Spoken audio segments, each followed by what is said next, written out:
Esse é o Ancapsu e nós vamos falar agora da bomba que o Michel Schellenberger acabou de soltar sobre as provas falsas usadas pelo Alexandre de Moraes contra as pessoas do 8 de janeiro.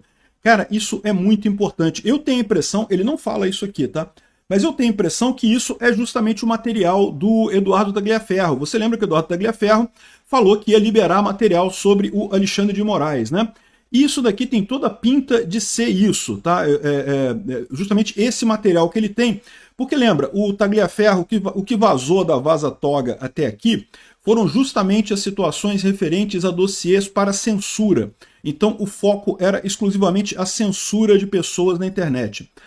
Agora, o que está vazando aqui foi a força-tarefa montada pelo Alexandre de Moraes para levantar, ou mais do que isso, para inventar provas para manter pessoas presas pelo 8 de janeiro. Isso é muito importante nesse momento porque mostra duas coisas. Primeira coisa que mostra para o mundo isso, que o Alexandre de Moraes ele não está atacando só Bolsonaro. Se fosse lá fora, estão querendo vender a ideia de que o Trump colocou a Magnitsky no Alexandre de Moraes porque o Alexandre de Moraes está tentando atingir o Bolsonaro. Não é só o Bolsonaro, são milhares de pessoas aqui no Brasil sofrendo torturas na mão desse idiota, né? E segundo, se você olha o que tem aqui, percebe-se claramente o absurdo que foi essa história toda, como esse processo foi absolutamente político, tá? Vamos entender esse caso aqui. Essa notícia foi sugerida por Ei Nerds Trunks, Peter aqui, Dino Sfati e as Relíquias do Buffet, e várias outras pessoas. Obrigado aí ao pessoal que sugeriu notícias lá no nosso site, no visãolibertaria.com, e obrigado a você que está assistindo o nosso vídeo. Se você gosta do nosso conteúdo, por favor, deixe o seu like e se inscreva aqui no canal, né? Pois bem, o Michel Schellenberger soltou esta bomba, vamos dar uma olhada nela aqui agora. O relatório é muito grande, está nessa coluna aqui que é acessível publicamente, foi escrito pelo David Agape e pelo Eli Vieira, então tem muita informação aqui, mas a gente vai dar uma olhada nos principais pontos, né? O principal ponto dessa história é que, de novo, o mesmo modus operandi que o Alexandre de Moraes usou na Vaza Toga para censurar pessoas, né? Então lembra como é que foi a Vaza Toga, né? Aquele conjunto de mensagens que vazou do celular do Eduardo Tagliaferro e que foi publicado pelo Glenn Greenwald, né, na Folha de São Paulo, em que mostrava como é que foi o processo de censura do Alexandre de Moraes contra a direita aqui no Brasil. Então, basicamente, dizia claramente que não tinha... não era como se o Eduardo Tagliaferro tivesse uma equipe para buscar posts polêmicos ou posts. Não, não, não.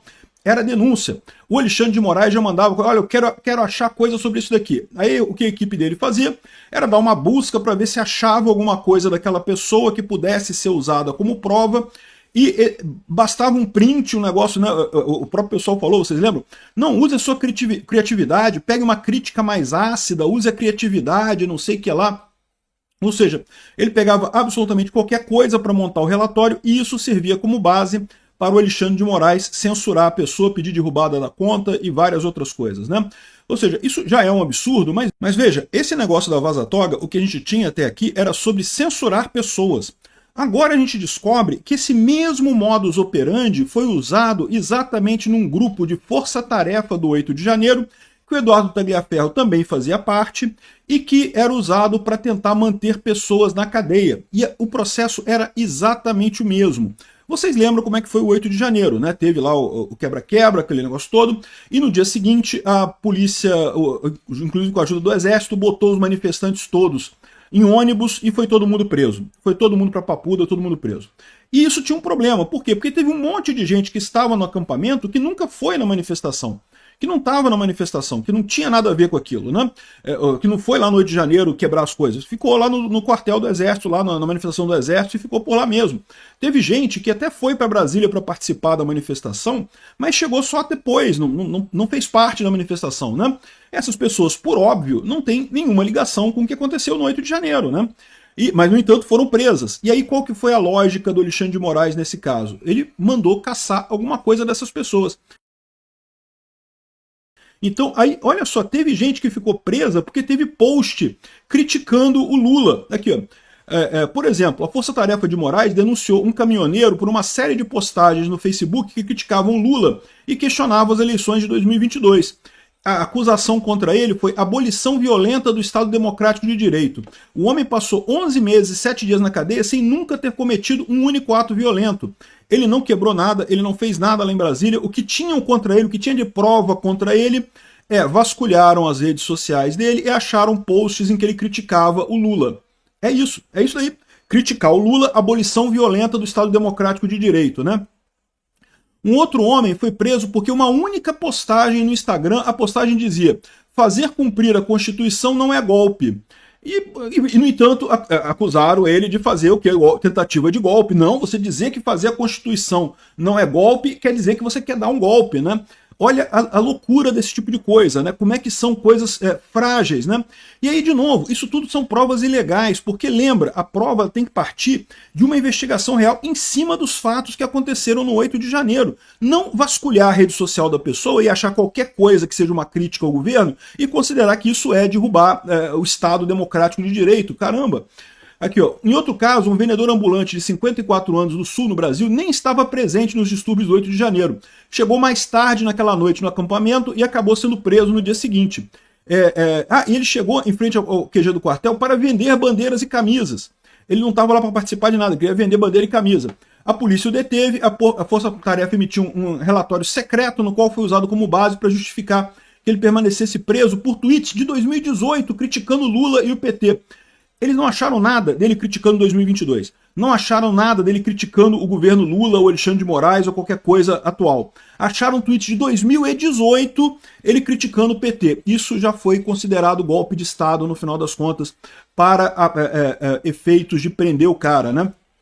E tem várias coisas aqui, uma quantidade enorme de evidências que são absurdas, né? Aí tinha um grupo secreto de WhatsApp que o pessoal tava, que era da Força Tarefa, né? Aí o pessoal aqui, ó, a PGR pediu a liberdade provisória para eles, mas o ministro não quer soltar sem antes a gente ver as redes sociais se tem alguma coisa.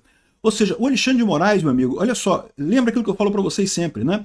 Em tese, o processo acusatório no mundo civilizado, né, no Estado Democrático de Direito, você tem a procuradoria, que é a acusação, que é quem acusa a pessoa, você tem a defesa, que é o advogado da pessoa, o juiz é o cara isento, que vai julgar qual dos dois lados está certo.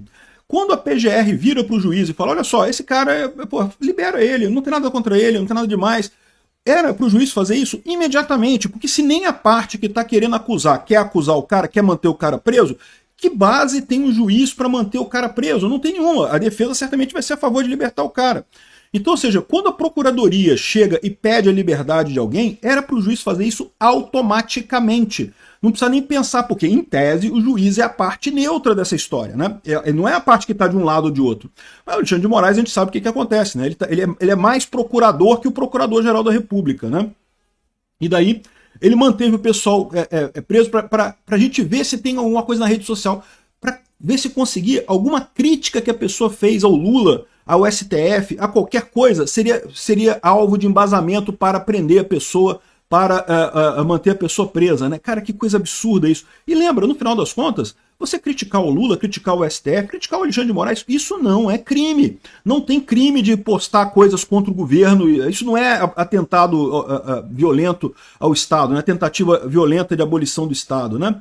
Bom, tá aqui, tem os prints aqui do pessoal conversando, é um outro grupo, tá? Não é aquele grupo da Vaza Toga, mas repara que coisa curiosa, né? É basicamente o mesmo modus operandi da Vaza Toga, só que agora é para manter pessoas presas, ou seja, uma acusação muito pior no final das contas, né? Olha aqui, ó, o juiz Ayrton Vieira, assessor de Moraes, enviou uma mensagem de despedida para o grupo de WhatsApp. Ele havia acabado de encerrar sua função de supervisionar as audiências de custódia dos detidos do 8 de janeiro, né? Despeço-me aqui singelamente, pois nos demais grupos já estou me despedindo. Que nas audiências de custódia possamos dar a cada um o que é de direito, a prisão. Ou seja, o pessoal, os juízes envolvidos nessa coisa queriam prender todo mundo do 8 de janeiro. É o que eu falo para vocês. O objetivo disso sempre foi criminalizar o bolsonarismo. Não pode gostar do Bolsonaro. É proibido gostar do Bolsonaro, né? E a referência dele a outros grupos sugere que haviam outros grupos também que faziam esse tipo de coisa. Não foi só este grupo que vazou aqui, né? A fonte ligada ao TSE havia de fato vários outros grupos de WhatsApp usados para discutir assuntos oficiais. Todos parte de uma rede mais ampla e compartimentada que operava fora dos limites legais estabelecidos, né? Olha só a crítica do Richard Campanari. O que deveria ser um órgão técnico e neutro, focado em preservar a integridade do processo eleitoral, foi transformado num mecanismo informal de repressão política. O poder político de polícia do Tribunal Superior Eleitoral é limitado à forma e ao meio de divulgação de propaganda eleitoral, nunca ao conteúdo da expressão política e certamente não fora do período eleitoral. Ex-ministro do STF, o Marco Aurélio Mello, disse à Public: a Constituição é clara, somente a Polícia Judiciária e o Ministério Público têm autoridade para investigar crimes. Quando o TSE assume esse papel, ele ultrapassa sua jurisdição e distorce o modelo da justiça criminal. Ou seja, um absurdo esse tipo de coisa, né? Mas teve mais do que isso. Por quê? Eles fizeram aqui, ó, por meio de URL de assinatura digital, conseguimos confirmar a autenticidade de todas as 69 certidões que obtivemos nos arquivos. Os links levavam a íntegra de cada certidão hospedada no site do TSE, com URLs abertas, mas não indexadas para pesquisa. Arquivamos todas essas certidões, mas não poderão ser divulgadas por conterem dados pessoais confidenciais dos investigados. Ou seja, a Força-Tarefa do STF usou o TSE como uma área de investigação para fazer o que quiser. Lembra que o Alexandre de Moraes era, naquele momento, o presidente do TSE. Ele usou o TSE para atingir objetivos políticos dele. Dessa forma, abrindo uma enorme margem para se criticar o TSE. É o que eu falo para vocês. Eu sempre falo que não vejo problema nenhum na urna eletrônica, não vi nenhuma evidência de fraude na urna eletrônica. Mas o povo brasileiro percebe que tem coisa errada ali. E a gente vê agora que sim, tem coisa errada ali. O Alexandre de Moraes estava usando o TSE de forma política porque queria acabar com Bolsonaro a todo custo, queria que Bolsonaro perdesse a todo custo. Isso não é uma eleição livre, isso não é uma eleição justa, isso é uma fraude. Não teve nada a ver com urna eletrônica, mas foi uma fraude, né? Ele está dizendo aqui que a maior parte das pessoas que foram presas no 9 de janeiro, no dia seguinte ao 8 de janeiro, só uma pequena fração foi libertada, que só 942 tiveram a detenção convertida em prisão preventiva e só 464 receberam liberdade provisória. E a base que eles fizeram com isso foram essas certidões em que classificariam essas pessoas como golpistas. Por quê? Porque tinham justamente críticas ao governo Lula, críticas ao STF e elogios ao Bolsonaro. Bastava isso para você ser considerado um golpista, né? Outra coisa importante aqui, ó, os membros da Força Tarefa envolveram como parceiros ativistas e agências de checagem de fato. Ó, as agências de checagem de fato lá da USAID, hein? Tá vendo? Entrou o USAID na fraude aqui da eleição brasileira de 2022.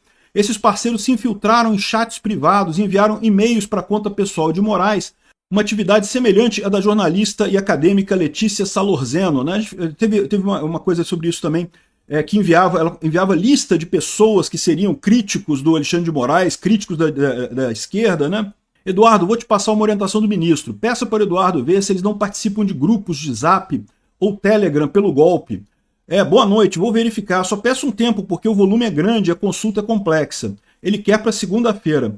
Posso pedir para parceiros, até onde fomos não constam, mas por que grupos? Porque grupos são abertos e nomes fictícios, porém com parceiros podemos ter uma chance, uma vez que eles têm tem gente infiltrada em grupos privados, igual ao caso dos empresários, né?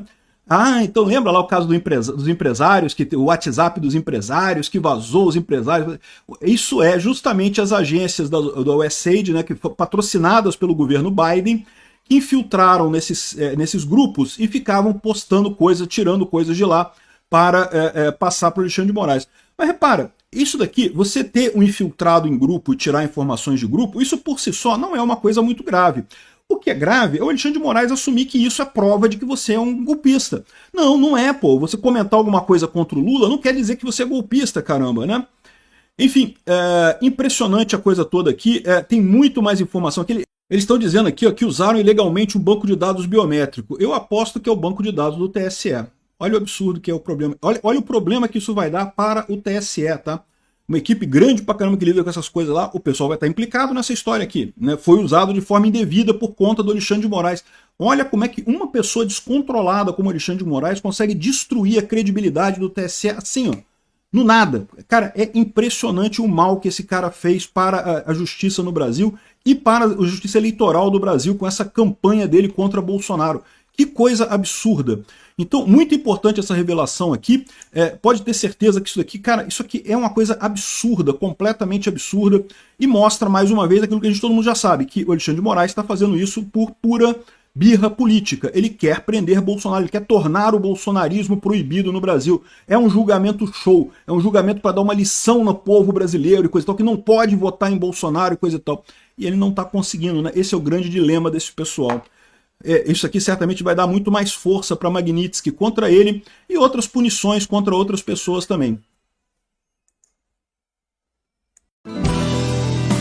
Obrigado por assistir o vídeo até o final.